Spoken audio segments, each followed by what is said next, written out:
songwriting, it's a craft. It's something you have to practice to be better at. It feels like some people think that, as you said earlier on, that like it's not just a talent. You're not just born a good songwriter. You have to practice songwriting just as much as you have to practice the guitar, because it won't be good the first time. And as you refine your songwriting, then you will learn new ways to write songs the next time. And also, I like to think that I will write so many songs during my lifetime, and if this song is not very good, then it really doesn't matter, because there are going to be so much more that will be better, and I will learn more. Hi, Ohana. Welcome to the Musician Secrets podcast. I'm your host, Alise Koa, where we talk about the myth of getting signed to air quote, make it. This is not true and outdated information.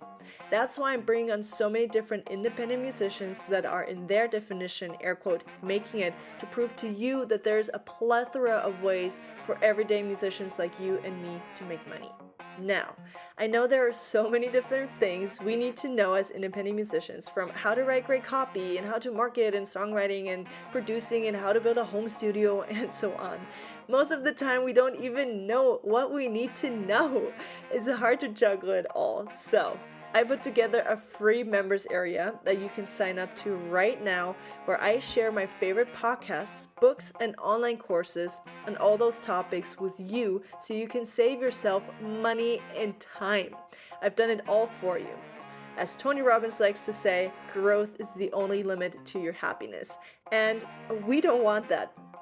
All you have to do is click the link below or go to alisekoa.com/free. Now, let's get started.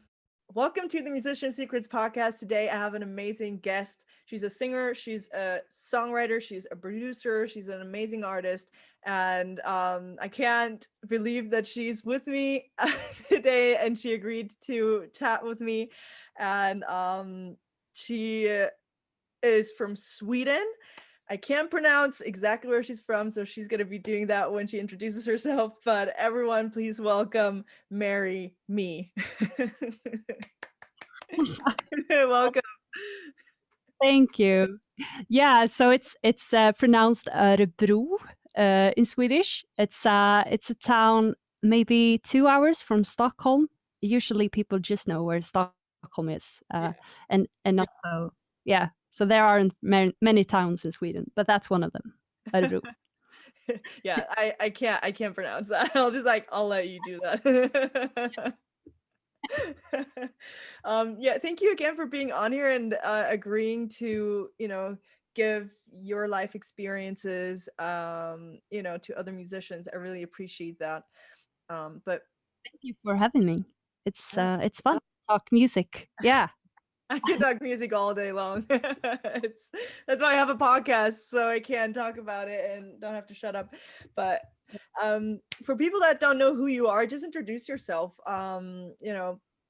Again, like, we know where you're from now. We know how to pronounce it. But what got you into music? Take us all the way back. Who's Mary Mi, and what got you then later on into like the songwriting and the production side, and to where you are now? Wow, that's a big question. So my real name is Olivia Lundberg, but I go under the name Mary Mi as my artist name, and as you said, also trying to do a bit of songwriting and production as well. I think I want to do it all somehow, because I think that I get inspired by people that like does it all. I I I find a lot of people like talking about finding a niche. You should be a mixer or a producer only. But I and maybe it's some truth to that, but somehow I think it's also good to like know what the artist is going through when I produce a song for them, that I know what how it feels to like give up your baby to someone else and say, can can you do this? Can you produce this? So yeah, I think it's good to at least have a try to see everything from all different perspectives of the um yeah, the creative process, I guess. Mm. But where I started out now is the bird speaker is crazy now. I have a bird speaker right outside. I It's no can't. problem. I can't hear it. Good. I can't. So, well, I think that my musical journey started out on the countryside, actually, when I was about 10 years old. I visited a studio in a small town outside the town where I'm from, called Vänersborg. And my brother, he did like a project in school. He's a couple of years older than me, and he had rented a studio for his um, yeah.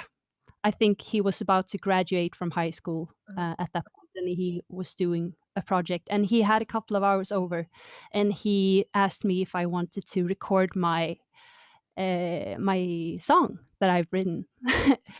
And it's a terrible song, but I love that song. It was the first one I had ever written, and I was so proud of it. And I was so proud of going to this amazing studio. At least I thought it was when I was there. And I think that that whole like introduction to the studio and how to watch my song grow into like a demo that I also could listen to Yeah. was cool. And I wanted to be in that feeling. I wanted to experience that even more. So uh, so I think that that's where like my musical interest really started. But of course, I was 10 years old. I wrote crappy music. I recorded crappy songs. But I think that, We've all been there. yeah, well, so of course, it's way too early to say that you want to work with music as a profession. Mm, Um, but so I played the guitar for a couple of years, realized that I wasn't very good at playing classical guitar, so I started to write my own songs instead. mhm, And I wanted and I also wanted to like uh to do it myself, I guess, to like be able to record it and release it and stuff. And the first couple of years, I did my own demos, I think, mm, when I was a young teenager. And I bought my first microphone and stuff, and I really tried to learn Logic and stuff. And then my brother also helped me with the production and mixing and mastering, and made it uh, well, a lot better. So that's what I did, and then I did that for a couple of years, and then I realized that I wanted to continue practice music when I start or when I was 20 years old. I applied for the university uh, music school, mhm, and it was music production, and I applied as a I think that I saw myself more as a songwriter by then. mhm, But then after 3 years of music production and studying like the technique part mm, of I I found that that was very fascinating to be able to create the sound and think about sound and how that somehow um, work together with the songwriting, and I think that today I see the production and the sound just as important as the quality of the lyrics mm, and the melody stuff. So I went there for 3 years, and that's when I moved to Örebro, where I live now, yeah. and that was 2 years ago. So now I've been working in the studio about 3 or 4 times a week, I think, working with different artists, working on my own Mary Mi project, trying to write and produce as much as I can. And and I also work as a teacher, music production and songwriting teacher, um, on, yeah, 2 days a week. So I try to like find a lot of reason to work with music, every every part of my everyday life, I guess. Yeah. That's that's so cool because I mean, it's like you said in the beginning, it's important to kind of know how the process at least works, you know, even though you don't have to like 100% need to know exactly what you need to do, but like you said, if you are a songwriter and a producer, you can put yourself in the shoes of the songwriter and in the shoes of the producer, right? And I mean, I personally see myself more of a songwriter, but I know the basic skills to produce at least like a demo, so I can do that, right? So I can at least know, okay, how do I communicate with the producer first of all? Like, how do I communicate my ideas? And because I think that's like the hardest part is to like get what's in your head and what you're kind of hearing into a DAW or into, you know, or to communicate it to the producer so they can get you closer to to that, you know. So I love that you said like having it all, you know. Yeah, and there are so like many words to know when you're talking to a producer, that like, what do you mean by you want more ambience, or Yeah, you want more click in your kick, yeah, or whatever. yeah. Like, it's so much easier to communicate when you know the language, and I think it's very good to like know the basics, even if you don't plan on producing your own music. It's always good to know the terms, to really get your like vision out there, or what you're struggling to achieve, I guess. Mhm. Totally. I mean, that for me was a game changer because I'm like, yeah, can we, you know, I was just like I was making sounds and trying to like, because I had no idea the technical term of what that meant, you know, uh, you know, that the bass sounded too dirty, or I wanted this whatever you wanted. Like, I never knew what it was that was bugging me, and I didn't know how to communicate it. So obviously, it's not the producer's fault that the song is not sounding the way you want it to sound, and then we get frustrated like, oh, that's not a good producer, when in reality you just didn't know how to communicate right. So I think we're frozen up for a second. Hello, okay, we're back. Yeah, I think so as well. I think it's so important to really like also think about the arrangement, and how the instruments are playing, and really think about the sound as well. Because I think that people that only like write music and never try to produce it themselves, or aren't listening to music in that kind of way, or Yeah, like are picking out pieces of their own like favorite songs, and trying to figure out what is, why do I like this song, what do I like with the sound of the song. exactly. Yeah. uh, I think that that's also like important to really be able to put words onto the process and the production, yeah, as well. But I also really enjoy working with people that does not have the terms, that speaks in feelings, because it takes you back to like the um, like the start of why you're making music, that you Mm, want to communicate a feeling.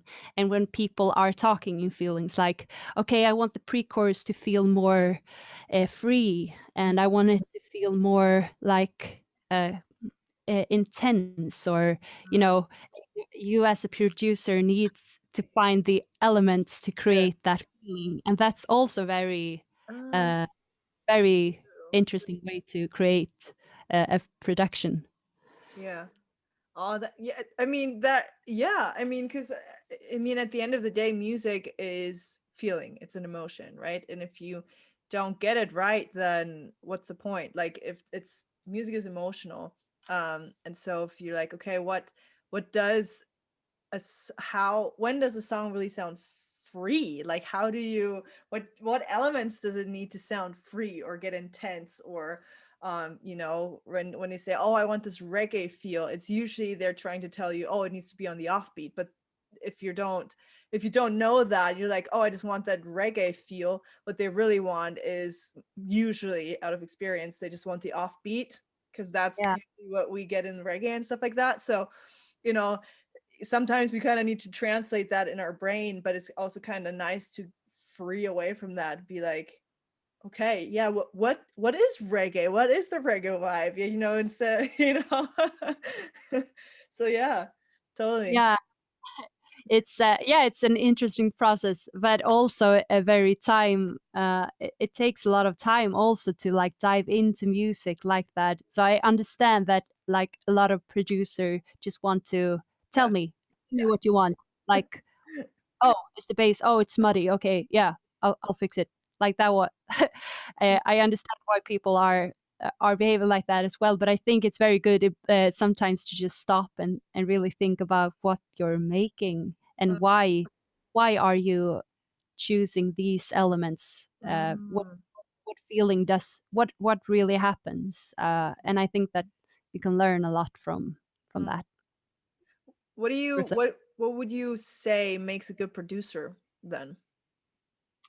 Well, I think it's a lot of things. But I actually think that a good producer is a is a person that can that has like emotional connection to the song, Mm. and also can listen to what the artist really wants. Like it's so important to have a good communication, and also like really listen to the ideas and try to fit them into the product. I think that that's a very good quality of a producer, and I think that a lot of people especially when you've been working as a producer for a long time, Mm. people think that Sorry guys, we're having a bad Wi-Fi day today.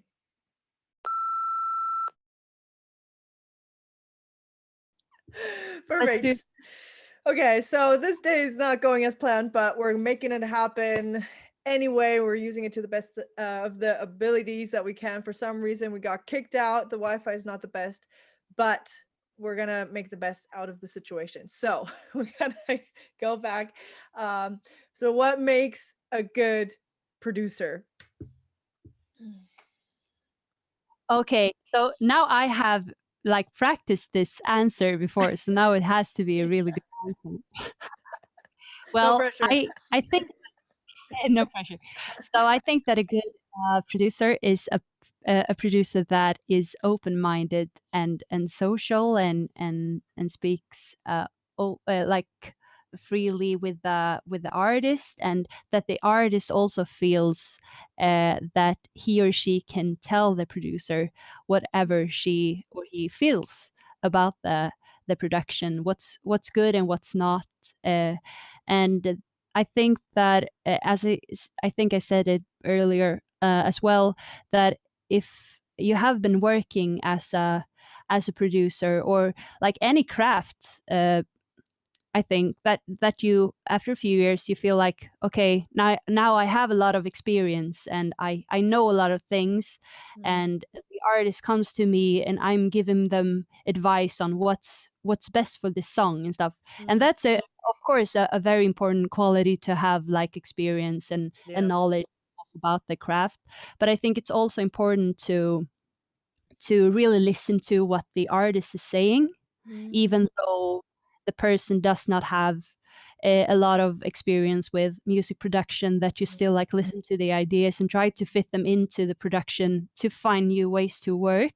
Yeah. Because I, at least myself, find myself like doing a lot of the same stuff when I'm producing. I have my tricks. I have my tools that I usually work with, and I need inspiration. I need an artist to comment to me and say, "Hey, I have an idea. Let's try this one." Uh, Also for me to find new ways to be creative, and yeah, so I think it's important to let the music like um, grow with the ideas of both sides, like both the producer and the artist as well, Mhm. and not think that all just because you're the producer you have the best ideas and you have the rules and you know it's right, because that's not true. Wow, that is an interesting perspective. I've never seen it like that before. That's very Yeah, interesting. yeah, well, I think it's easy to get stuck with your role, Mhm. and you know, and that's I guess that's why I also find it important to do a lot of different stuff Mhm. to really know the perspectives of others. Like, what does the mixer, how does that process work? How does it look? How does the artist write music? And Yeah. yeah, and so Huh. on. Yeah. I mean, we kind of talked about having to wear, I mean, in our private conversation, we kind of talked about having to wear like all these different hats, right? As musicians, we have to kind of know how to do it all. And so you have like your own project basically, your Mary Mi project from Mountain King Hall that you brought out what a month ago or 2 months ago or something like that. Yeah, Um, about a month ago. Yeah. Yeah. So like talk about the process behind that, like having to wear all these different hats. Where do you start? Do you start with the production first or with the songwriting or with the songwriting and then the production, or how does a project like that come together? Like just from start to finish, what does that Yeah. look like?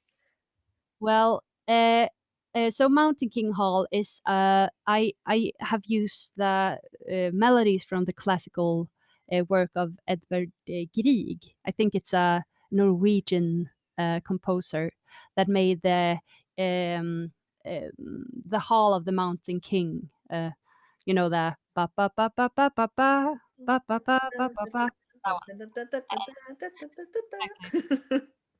And I think actually, like my boyfriend, he sat where he's a musician as well.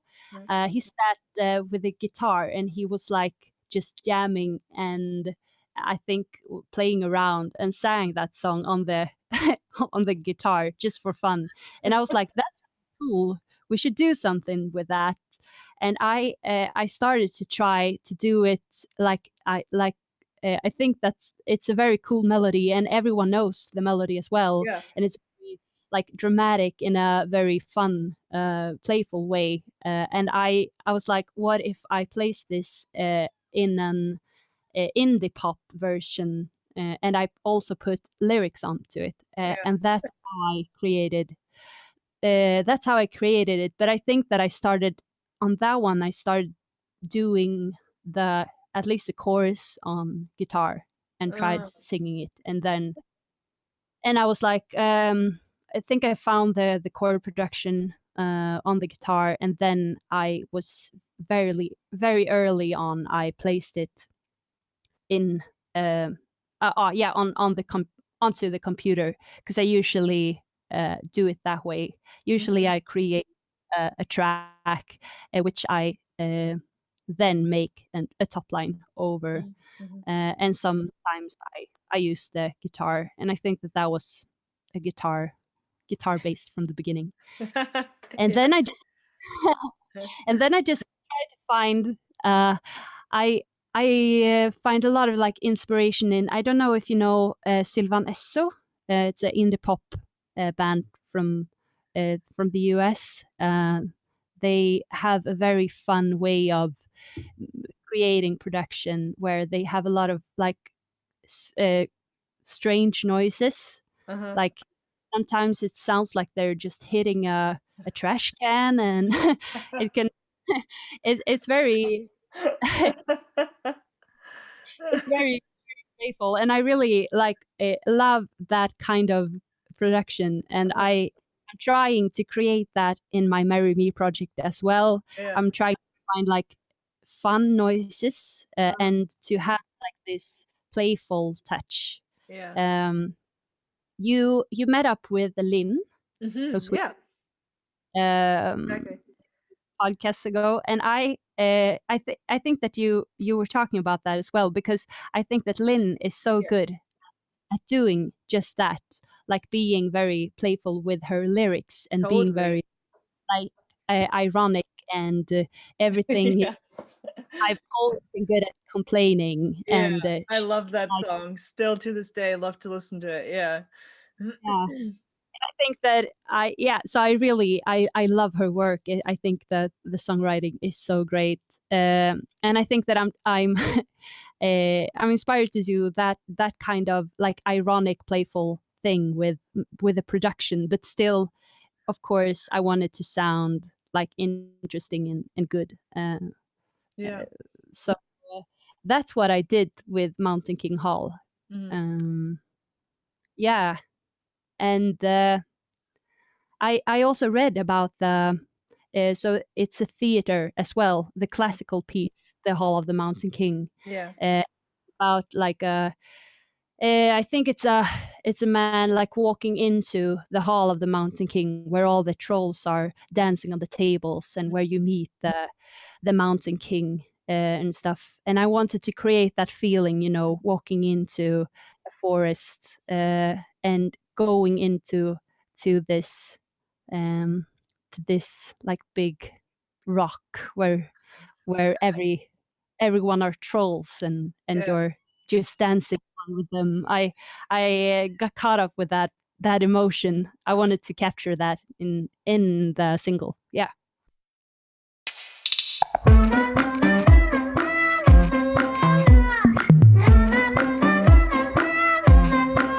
It's like a head rush, flicker in the dark and with a firm touch. My barriers are dropped. You can waste me if you're bold, to the losing of control. And here's my thumbs up, the freak show in the dark. I'm show you big fuss, color in the walls. You surrender if you're bold, to the losing of control.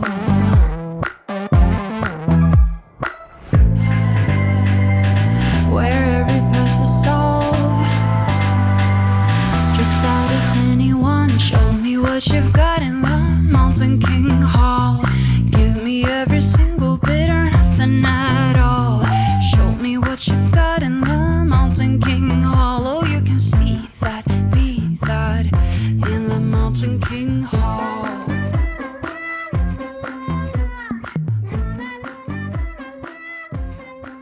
Just like a circus. That's way cool. I mean, you could definitely hear that in Blue Moon, you know, because I mean, I think that was like a really good fit between the two of you, because Lynn is really like this really storytelling songwriter, and then then you with the sound effects and everything that kind of happens, and really underlining her story with your production, and that's why your name came up all the time, because she's like, yeah, I had this idea, and then Mary did this, and then and then it just seemed like it fit together, because that was what was for me, not just the production, but like also like sound effects within the songs and the nuances between them, and like, this is really cool. So you could definitely hear that within the entire album, really. I've always been good at complaining. I already hate this chorus. It's sunny, but it feels like it's raining. My life is just so damn boring. Nothing ever seems so great. Want everything on a silver plate. I've always been good at complaining, complaining. Ooh, ooh.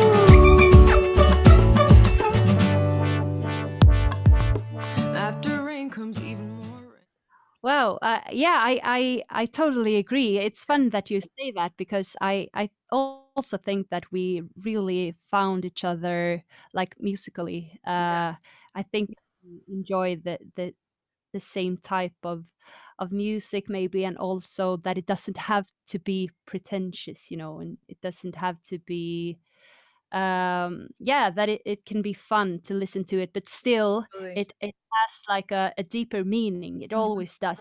Yeah. And listen to the songs for the first time, it's like, yeah, it's fun. You can see yourself in the same situation as she's singing about, like, Yes.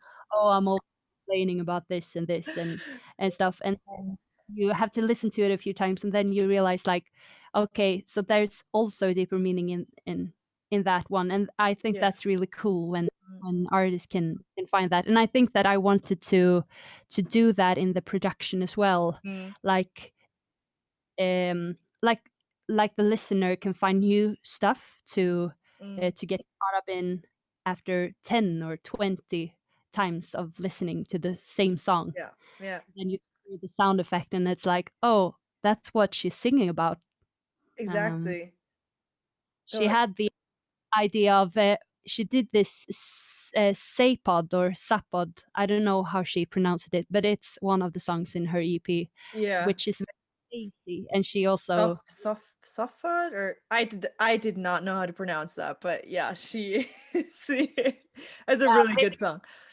exactly, and it's a creature in this in the book. It's so famous. What's the English word? Um, in Swedish, it's called Liftarens guide till galaxen. It's like The mhm, Galaxy? journey to the galaxy. Yeah. Mhm, Galaxy. Journey to the Galaxy? Yeah, is it? Uh, I'm not sure.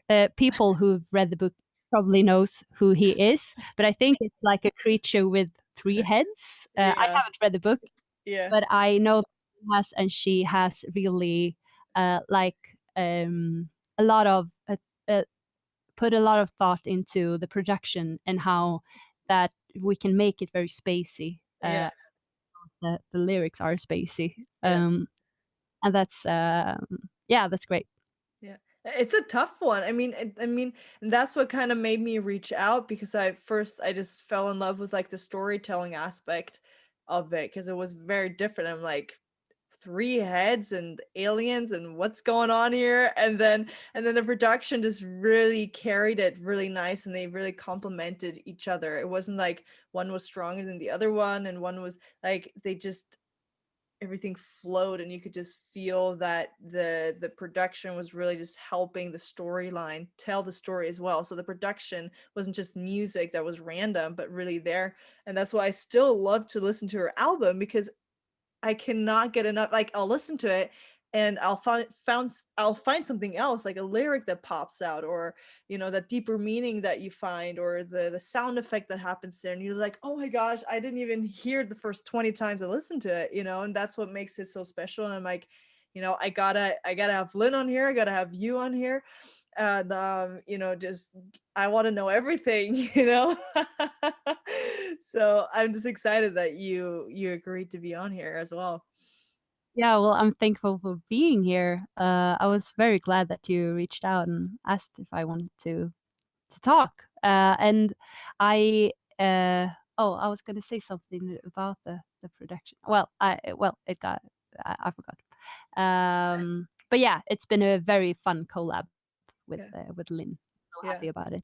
No, but it's really cool, because you can collab with other people, and like you said, you have like a lot of projects going on with a lot of different people, but you have also your own stuff that you're also working on, and you got to experience as well. Where's like a difference where you're like, okay, I'm kind of working on my stuff. Do you go in a different mode, or is it still where you're like, okay, what is Marry Me sound? What is the do you have to kind of,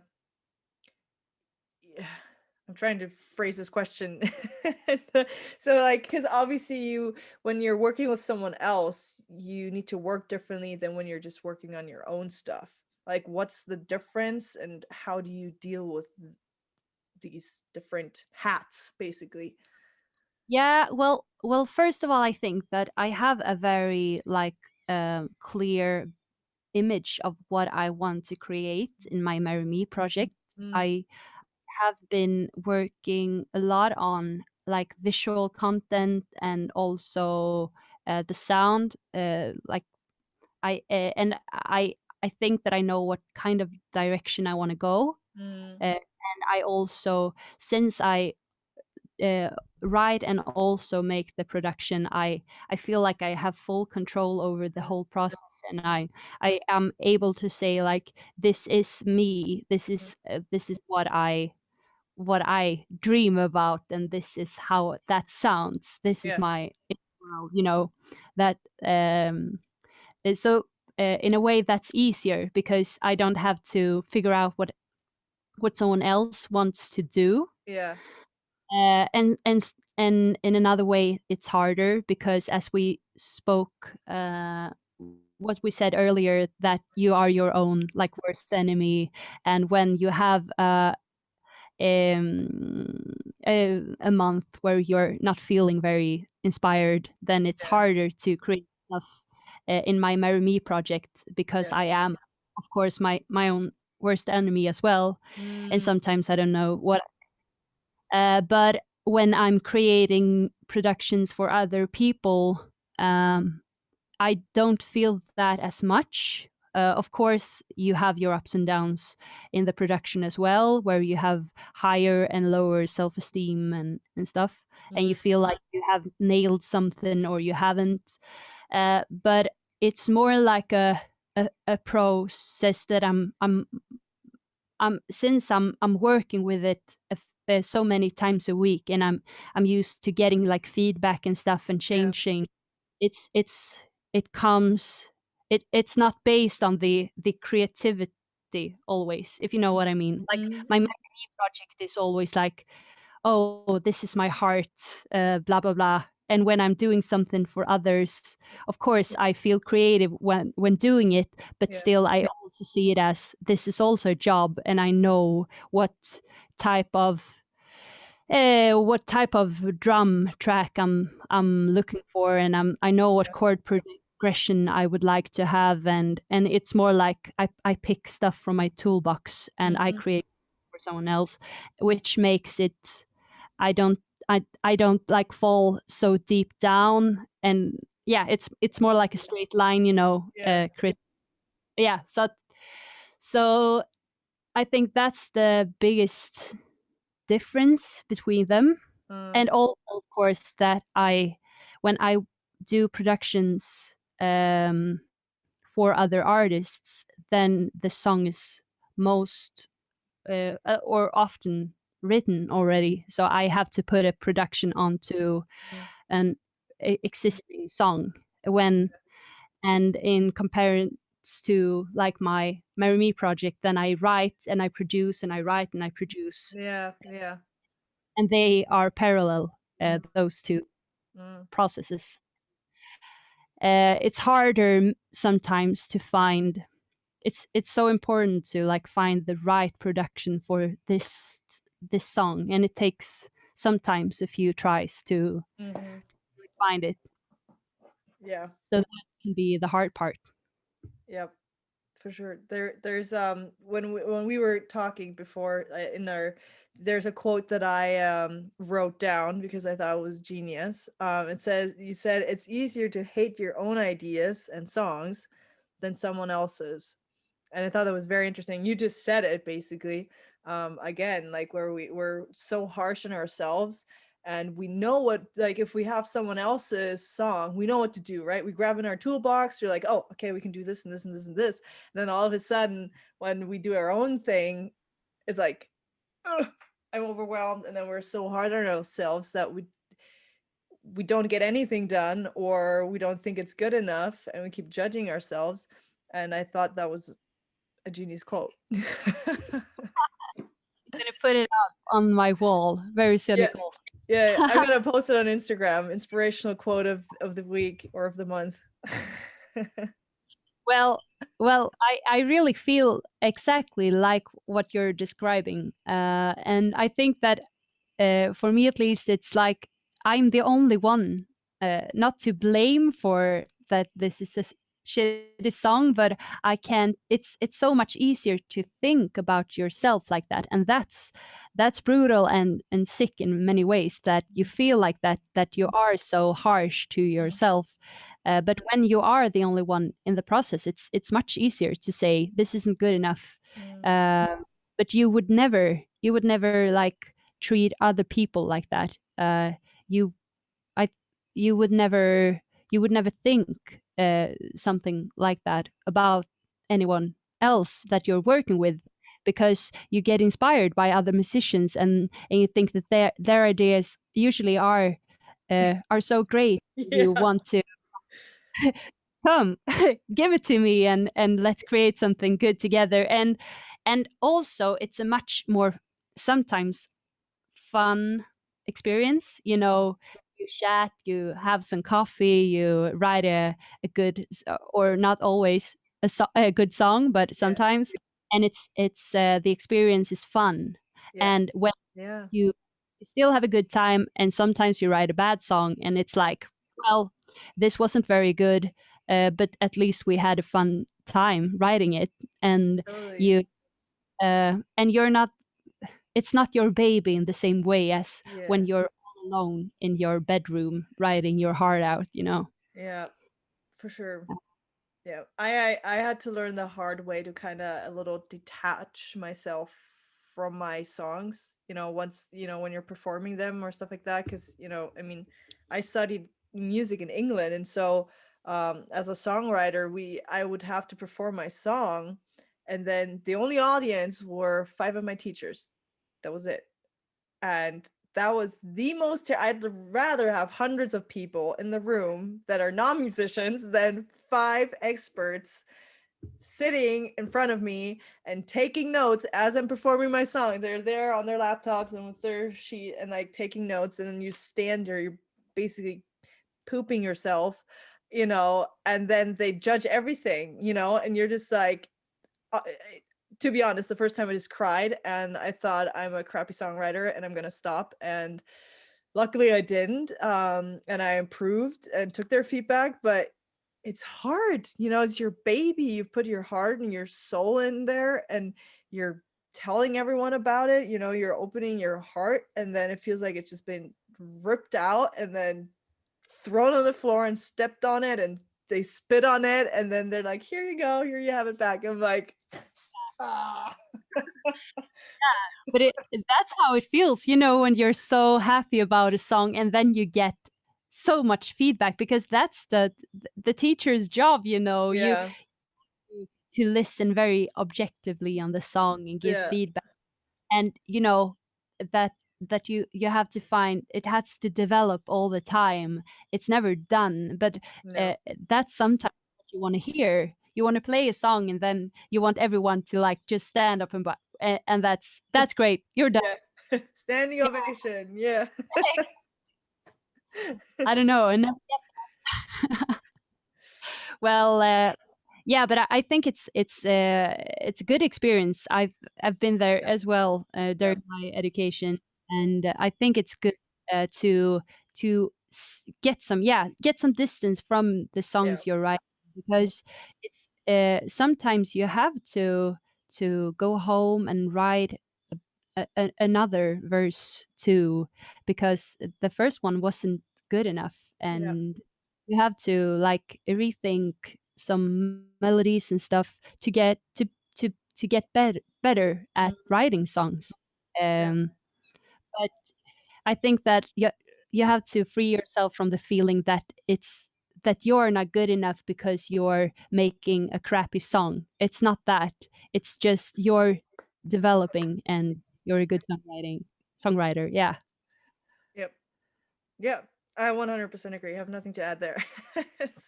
Yeah, it's really because we are very emotional people, right? As creatives, we are very emotional. We love what we're doing, very passionate. And when somebody critiques that and it's not what we think we need and want to hear, we get really offended. And I think now looking back, I was just like, oh, okay, I got to learn and grow. I'm like, okay, cool. I need to work on my chorus or on my hook, or maybe my storyline wasn't strong enough, or I could have said them more precise, or, I don't always have to use the first thing that pops into my head, just kind of refine it a little bit more. And Yeah. that's when you grow, right? And don't take it too hard too much, and take it personally. I think that's the thing. I think we take it too personal, because obviously it's our heart and soul, and most of the time we write out of experience, and when that gets attacked, air quote, then we take it very personal, you know. Yeah, it's definitely it.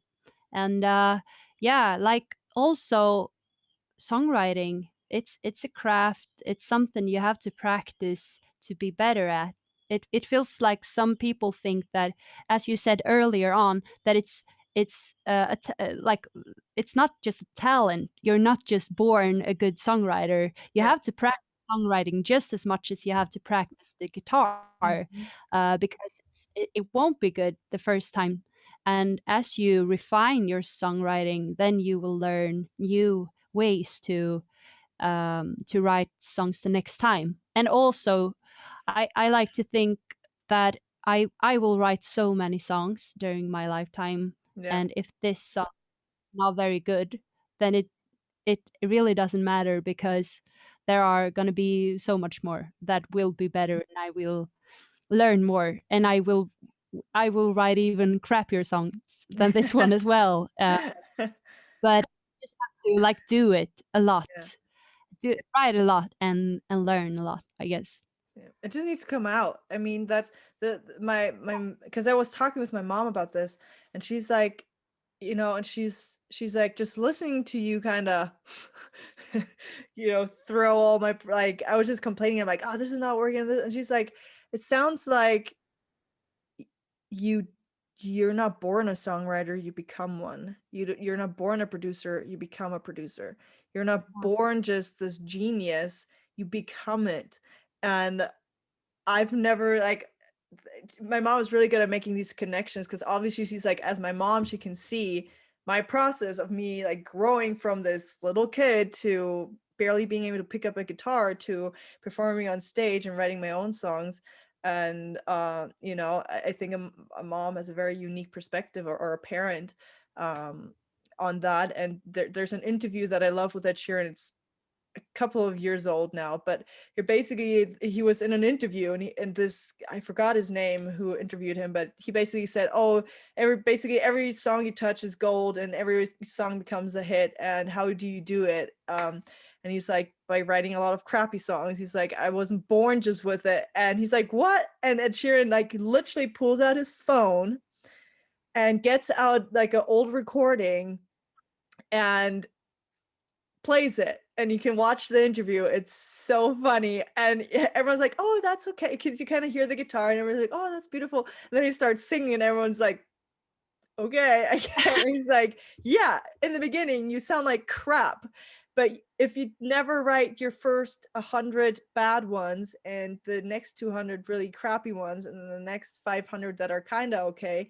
you will never get to the 10 hit songs on the Billboard charts, right? Yeah, yeah, it's exactly like that, I guess. That you don't have to like put so much thinking into writing a Just bad get it song. out. Just get it Yeah. out. Write it out. And as we said before, like also practice writing when you're not in a flow state. Yeah. Like practice to put these to use these tools that you've learned to write a song, even though you're not inspired, just to Mhm. try it, and to get to write a song like objectively, and maybe that will kick off Yeah. the flow. Yeah. Yeah. I totally agree. It's hard because you have to find that balance between that flow state, and then more the, okay, when do I jump in and kind of refine it and make it the best it can possibly be, right? It's kind of this balance that I think that all of us are really struggling with, is like, when do I stop trying to make the song air quote perfect, and trying to, because if you always work on it and try to make it the perfect song, then you're never going to finish.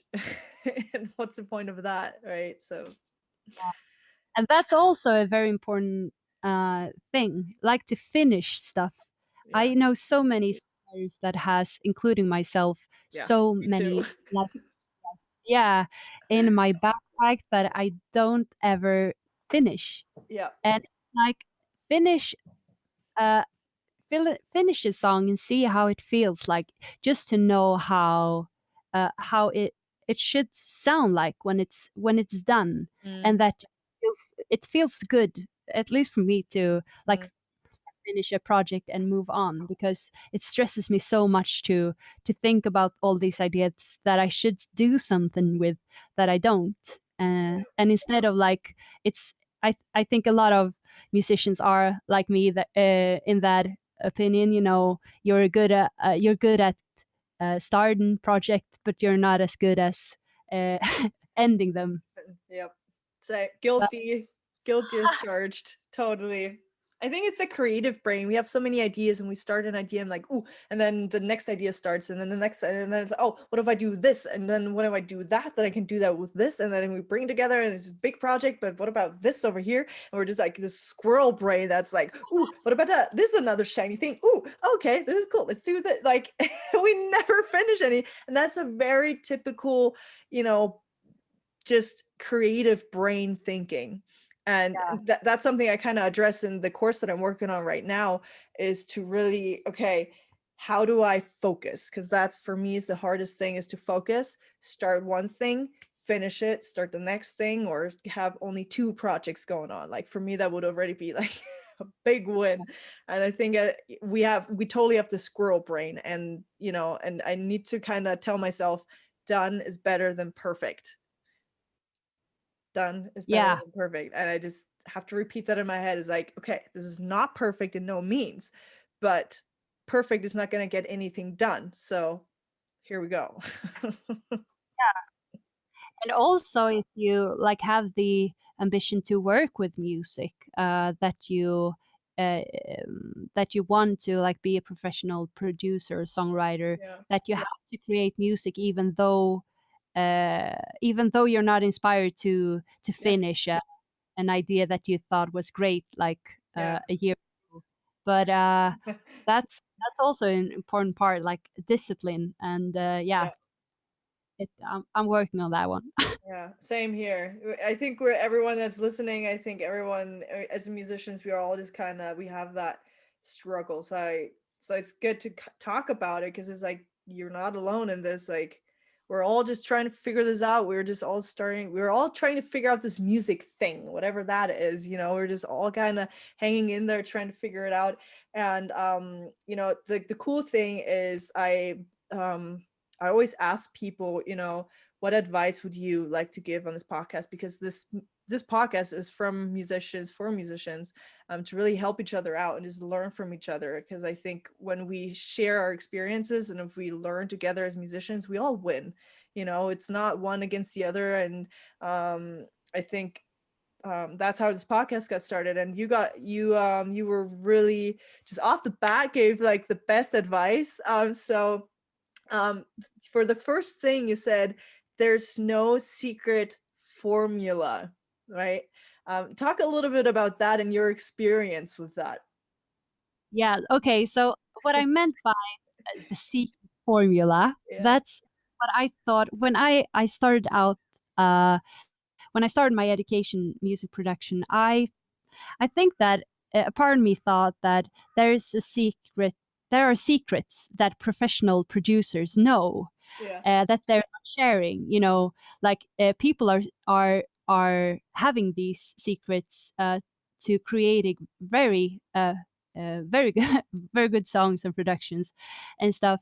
And I wanted to know them, because I thought that maybe I could do like shortcuts to become a better producer by can you just tell me what you know. Yeah. Can become a better producer, Yeah. to teach all your tricks. And of course there are like a certain I don't know if you're supposed to call them rules, but there are there are different genres where you want your kick to sound. If it's a house, then you want Like then you guidelines, probably.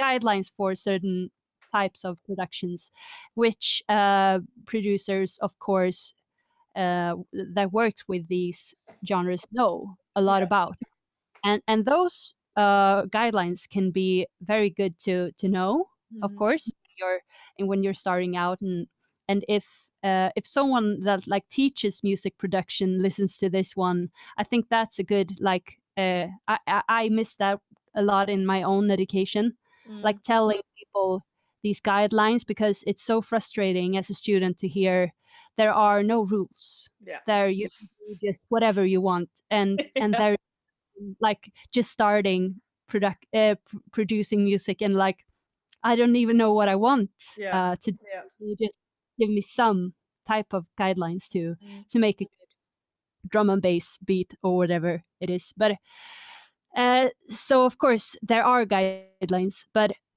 there are no shortcuts to learning how to become a good producer or songwriter. Mm. There is no secret formula to do that. You just have to try everything, and of course you can like you can share tips and tricks and stuff, but there are many ways to accomplish one sound. There is not one way that producers make, I don't know, vocal chops, for example.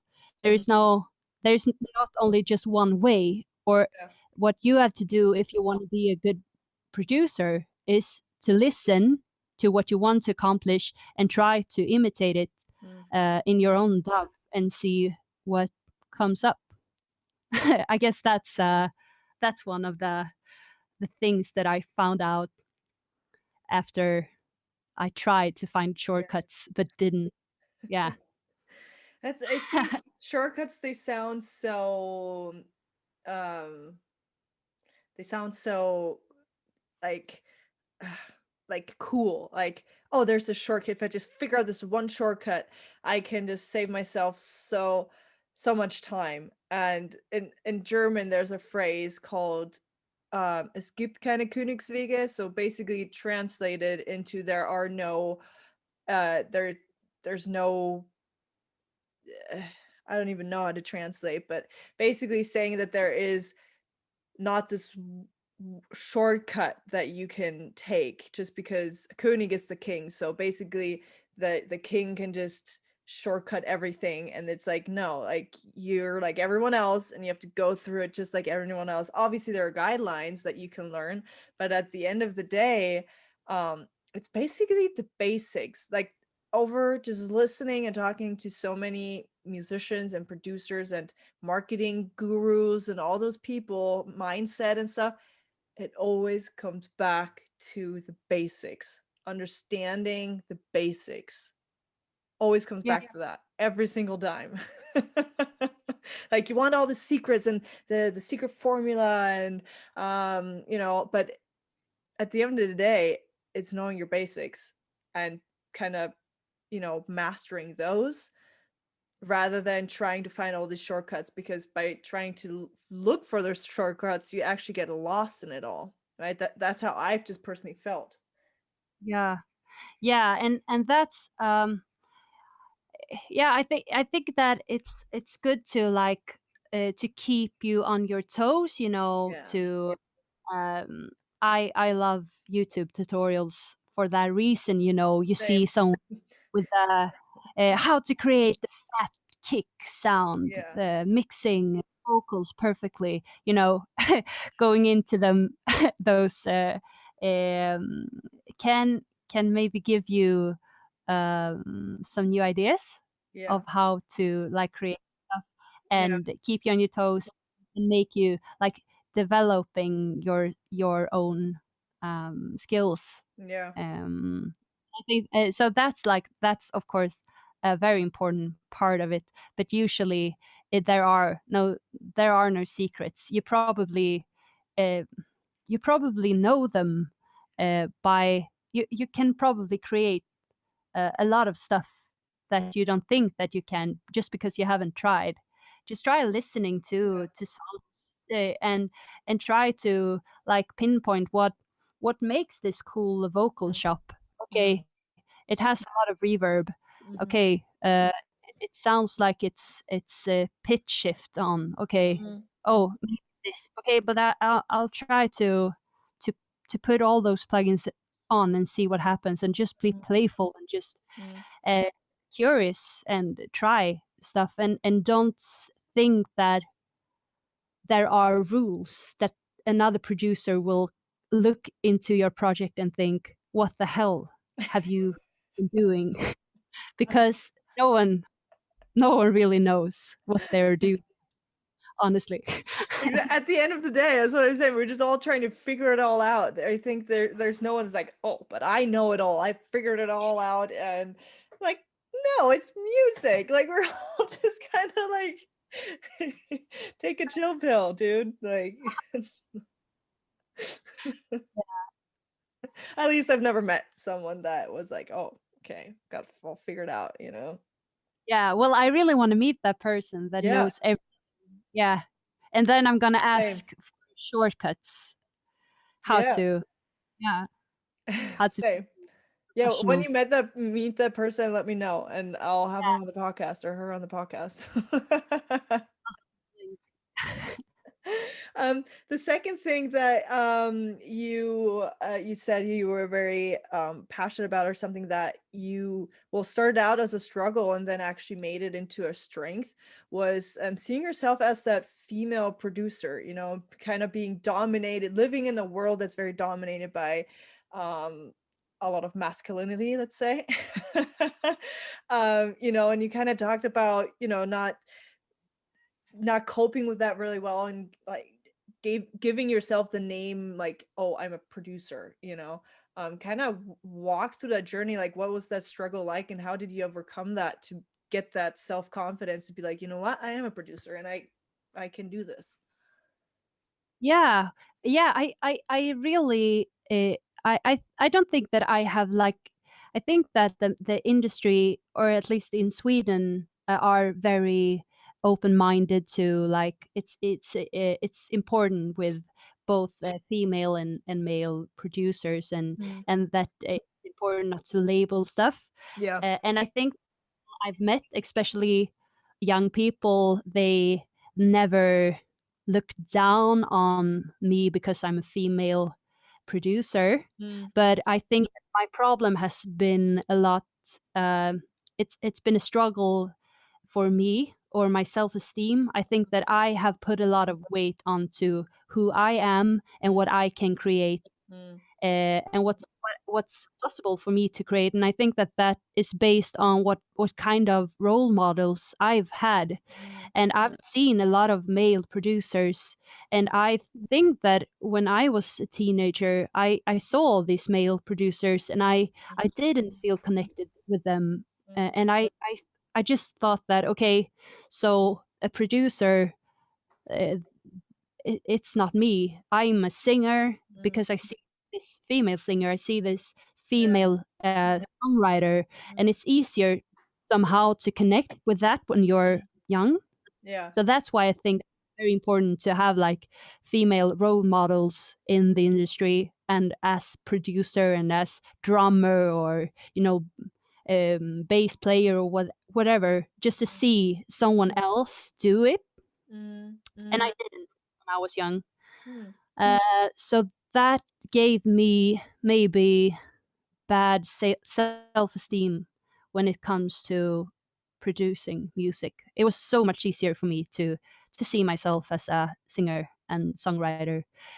And it took me a long time. I mean, I practiced music production from early teenage years, but I didn't show anyone.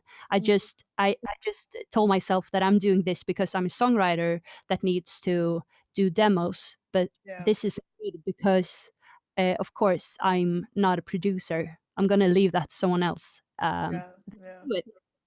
And then I just I got sick on my own bad self esteem, and I Yeah. decided, like, whatever. no one can. Well, it doesn't matter if I'm female. How can my gender, like, how does that affect if I can like make a good sound or not? Yeah. It's crazy. Exactly. It doesn't have any connection. And I decided that I want to have full control over the whole process. I want to be able to be the artist, write the songs, mix, produce the songs, mix and master the songs. I want to be able to do um, the whole thing by myself. And that's why I applied for the music production program on the university. And still, I saw myself as a singer songwriter. I applied as a singer songwriter as well, but I had to practice all these music production stuff also, Yeah. because it was like 50-50 songwriting, music production, focus on the um, on the education. Mm. And then I just fell in love with music production on 3 years, and I realized that, yeah, it's so connected, and I can also do this. There were so many. I think that we were 3 or 4 female producers in my class, and maybe 15 male producers. Wow. So of course it's but that was still like it was more female producers than it had ever been.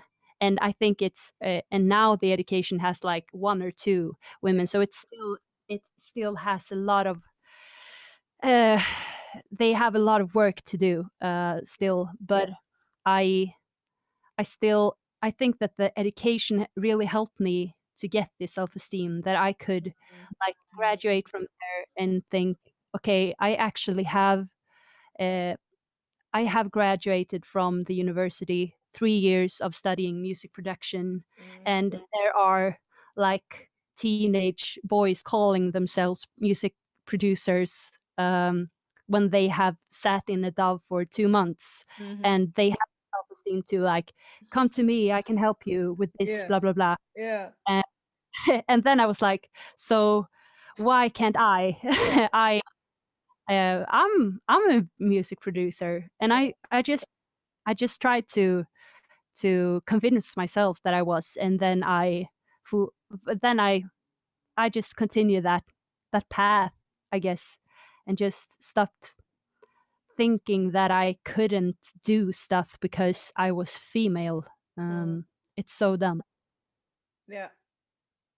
I mean, it's we're in our own ways. Like this is what we kind of talked about at the very beginning, you know, I'm my biggest enemy. I'm the one, again, our survival brain kicking in, telling you, "Oh, yeah, you're not that good. You're a female." Like whatever that is supposed to even mean, and we doubt ourselves before we even do anything, right? It's like it's kind of ridiculous when you like say it out loud, but I think this is a battle that's going on in every single one of us, um male, female, or whatever label you want to put on that, whatever you're a producer, singer, songwriter. I think we all kind of come up with excuses why we're not good enough to be what we want to be. Yeah, yeah, exactly. It's so strange. You're always your own like obstacle, somehow. Yeah. Uh, and I don't even know where are these thoughts coming from. Like, who said that you can't play the drums because you're a female? Why can't you play the drums? What what difference are there really Mm, between like men and women? I don't understand where the culture comes from and all these roles. mm. Yeah, I mean, I we could certainly go want way to back. But yeah, yeah. that's a whole new kind of worms that that's what the online course that I'm creating is basically talking all about, and I deep dive into like why the brain has these thoughts and why we have such a hard time getting in our own way, and then giving the solution of how to overcome that, because I told you before, is like I'm really realizing it's not a uh it's not a resource problem. It's not a I don't know how to do this problem. It's really I'm in my own way problem. And it's keeping us from really achieving what we want to do. And it's really cool when we get out of our own way and being like, I'm going to stop using the excuse of I'm a female producer, so I can't tell people I'm a producer or be a producer. BS, total BS. Right? And for me, like, oh, I'm not a good songwriter um, because I've only been writing for 3, 4, 5, whatever your excuse is. I've only been writing songs for 2 years. Cool, great, good for you. You've already been writing songs for like you can see, is it like half full or is the glass half empty? And we need to get out of our own way. And when we do that, all of a sudden, like we just take control and life happens for us and not to us anymore. Yeah. That's also a very good quote. That's by Tony Like, Robbins. That's not mine. I'm gonna put it up on my wall. Yeah. There you go. Yeah, Tony Robbins says life happens for us and not to us. To us. Yeah. Brilliant man. The majority of things I'm learning about like human behavior and stuff is mostly like 90% from him because he's amazing. He's the best, obviously. But for the last one, you said it's like, oh, this will sound cheesy and I know everyone will tune out after this, but it really is one of the most important skills you need to kind of acquire or build out as a musician, I think. And networking is the most Yeah. important thing. What's your God, take on that? I hate the word networking. I Yep. really do. But I also know how important it is. Uh, I so during my education, we studied a lot of like how to make it as an entrepreneur and stuff. Yeah. And you Oh, were that's good. talking a lot.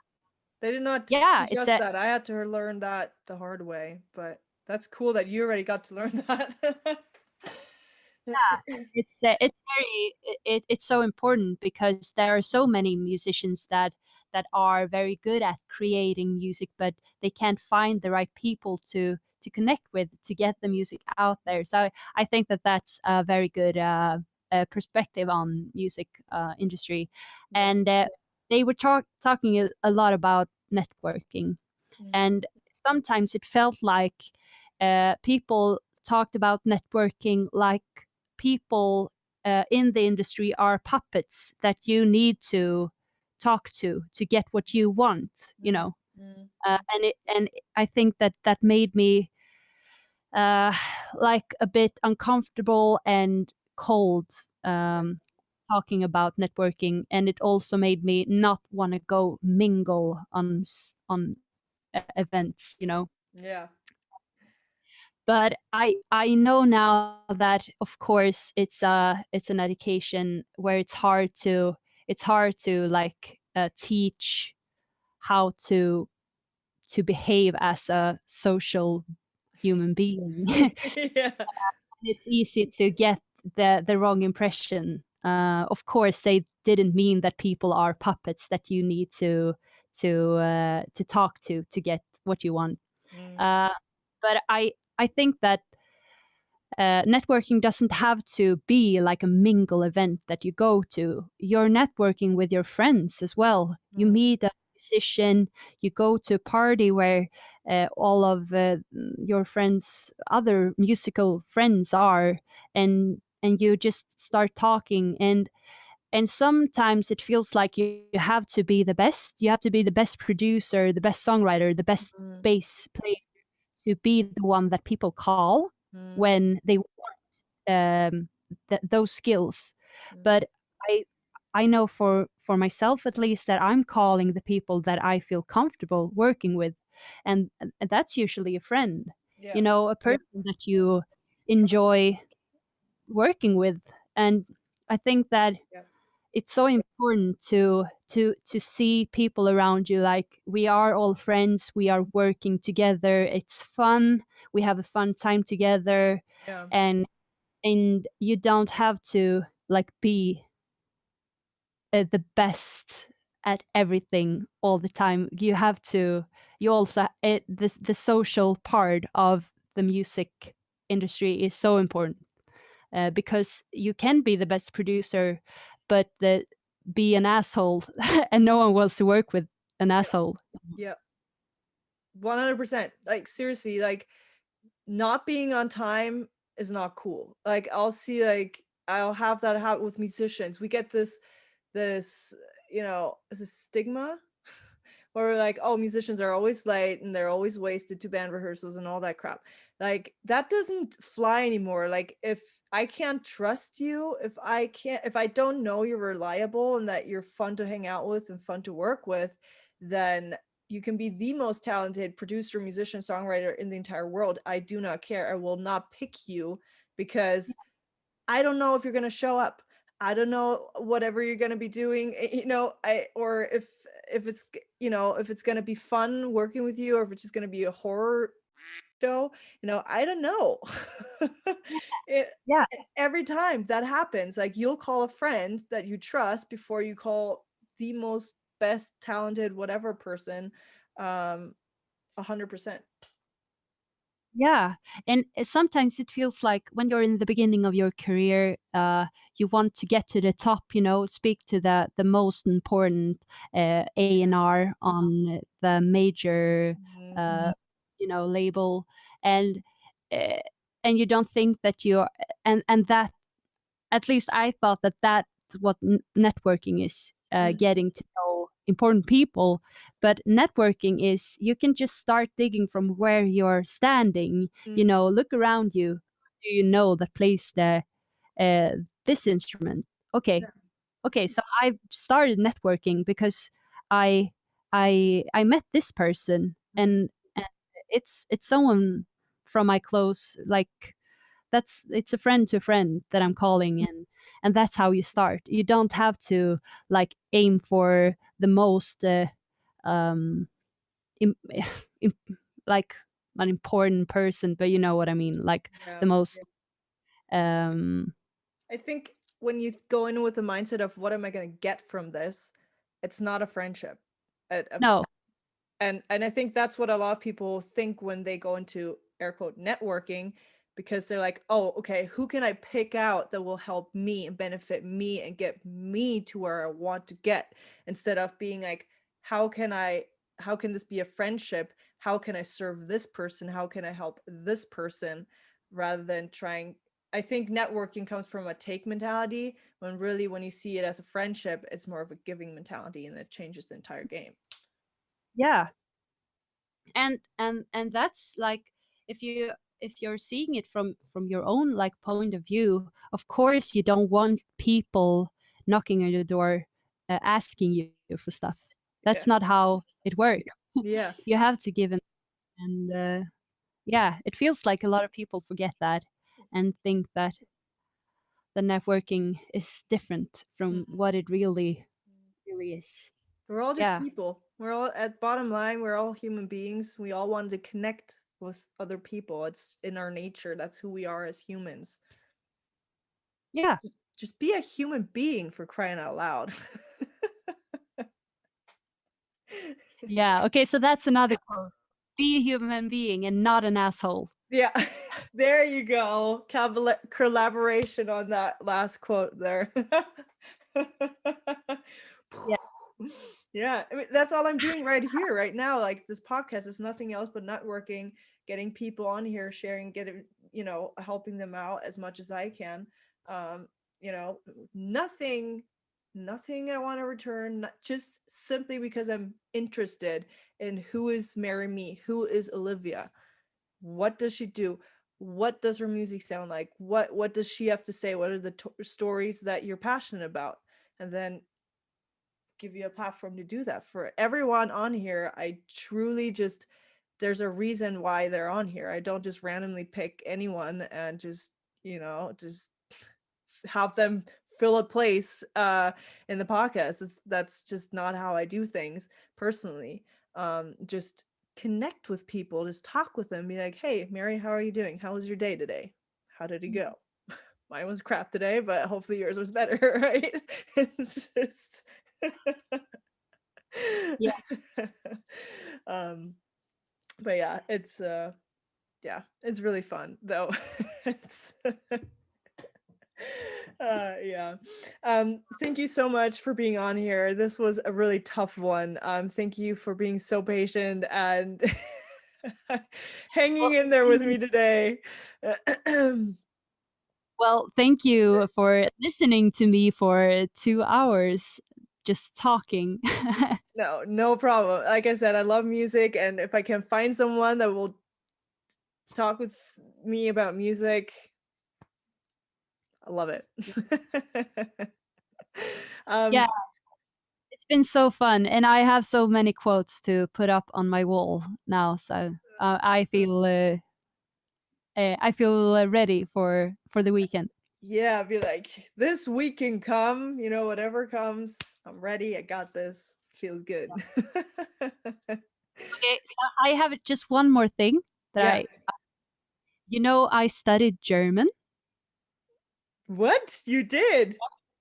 No Yeah, way. I went to Gießen. Uh, do you know where that I is? have no I'm idea where that is. I actually don't really know either because I was. It's like I was hoping you know where that is. But I think it's somewhere in the middle. It's Okay. also I've also been in Lich. It's a very very small town, but they have a lot of music, and we like traveled there to sing in a choir. And then I lived in a German family, and then I had to speak German. I don't think that I can say anything. No uh, way. You're now bringing this up after like talking to each other for like 2 hours. You're now just bringing this up casually. I studied German for a few years, but Yeah. I certainly cannot speak it. I can like introduce myself and maybe order Herr Ober, maybe order a beer. There you go. Schweinsbraten. Have you had that? Yeah. Schweinsbraten? Can you order that? Ich will ein what did you call it? Schweinsbraten. Schweinsbraten haben. Äh, Yes. okay. Ja.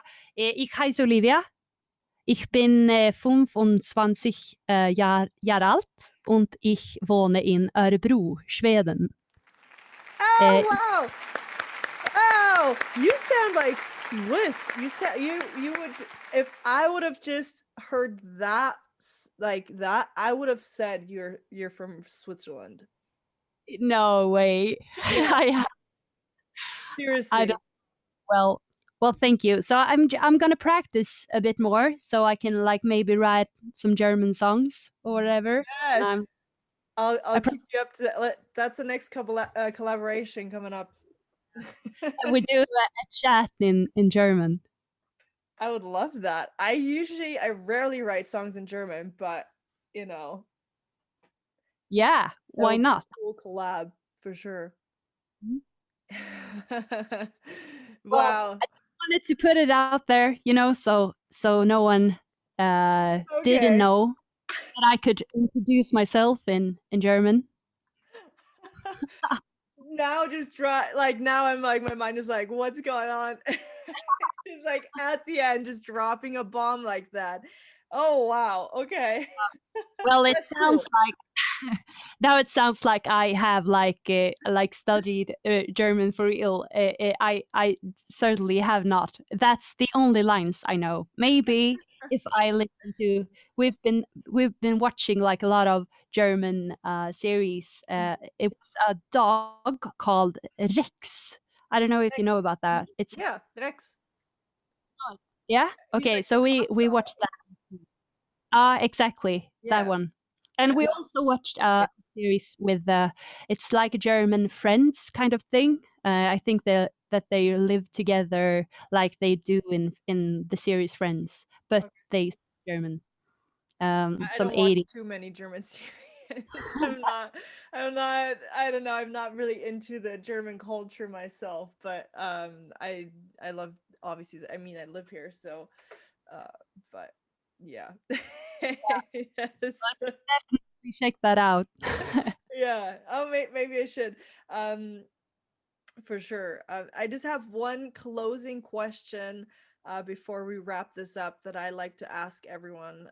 It's the simplest but also hardest question to answer. So I, like you, keep my bomb to the end. What for you makes a good song? For me, uh, wow, a good song. Yeah. I think that a good song doesn't necessarily have to be that everything is right, you know, right there, the melody, the song, the lyrics, the production.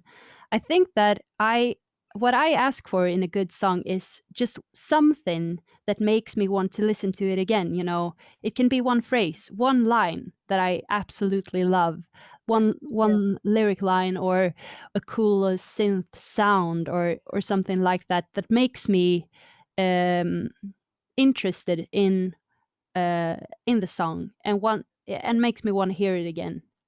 Um, it doesn't have to be like the hook. Of course, it has to be. I want the hook as well, but just something crazy, something out there that I want to get inspired by. I think that's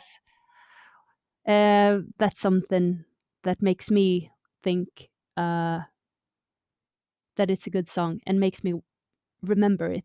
Uh, Uh, that's a good answer. I'll end it here. That's why I love asking that question, because there's no right and wrong answer, and everyone answers it differently, and I've never know what the answer is going to be. So I just love that question. um, And what do you think is the best part of a song, or what makes a good song for uh, you? for me is emotion. Like, that for me is the emotion there, and does it grab me? Does it pull on my emotional strings? It doesn't matter. It can be a sad song. It can be a song that gets me out of my seat to go and dance. Like, for me is like, if there's no emotion, then why why then why have a song, right? It's just it's all emotional, and that's the only thing I kind of judge the song by, is does it does it create that emotion? And that's it, pretty much. Like, for me, I'm just, yeah, does it have that, where it just kind of gets you in the groove or in the mood, or or gets you to think, or whatever that ankle is that we were talking about, kind of is, you know whatever that is, when you accomplish that, and you hear that as a listener, Mm. then that for me is that's a good song. But again, it's different for everyone. Everyone looks for something different, which makes it so interesting and fun. Um, Yeah. yeah, but thank you so much, Mary, for being on here. I really appreciate it, especially for this long and for this rough little ride we've been on. So thank you so much. Where can people find you? Where can they check out your music and your projects, and what's coming up next with you? What's going on? Let us know. Mary Mi, it's the name Mary, and then it's MI on Spotify, and there you can find my singles, Mountain King Hall, Ball Game Funeral, and my upcoming EP, hopefully during this autumn. Yes. Right. So it's also like Mary Mi on Instagram. At least that's where I found you, right? Yeah, Um, Instagram and Facebook if you wanna mhm. follow there. Yeah. Yeah. Perfect. Yeah, I'll link everything up down below as well, so people will have no trouble finding uh well, you and your music and your art and whatever you're working on.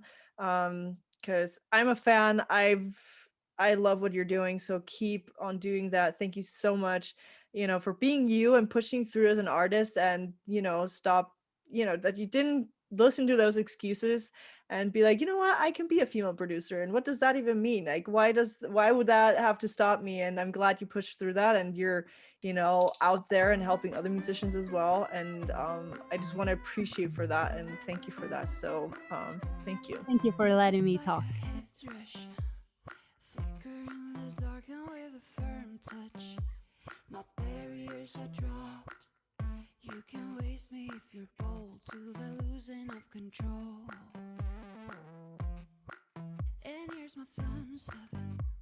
The freak show in the dark, I'm show you big fuss. Color in the walls. You surrender if you're bold to the losing of control.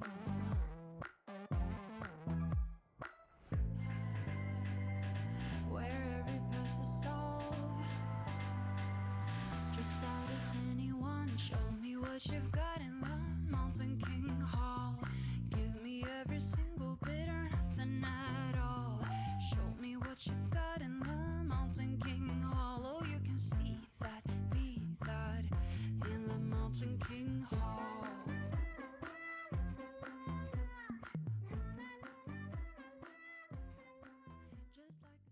Thank you so much for listening to the Musician Secrets podcast. I appreciate your time because you could literally be doing a bazillion other things right now, but you're here with me, so thank you. If you want, you can scroll all the way to the bottom and leave a comment on how you're liking the podcast, what you've learned, and things you've even implemented that have helped you out.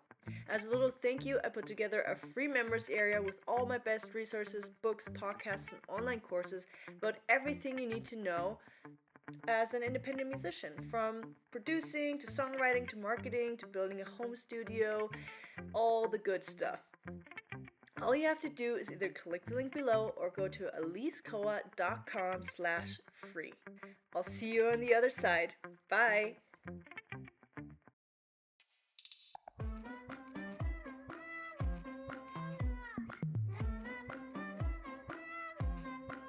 It's like a headrush. Flicker in the dark and with a firm touch, my barriers are drawn.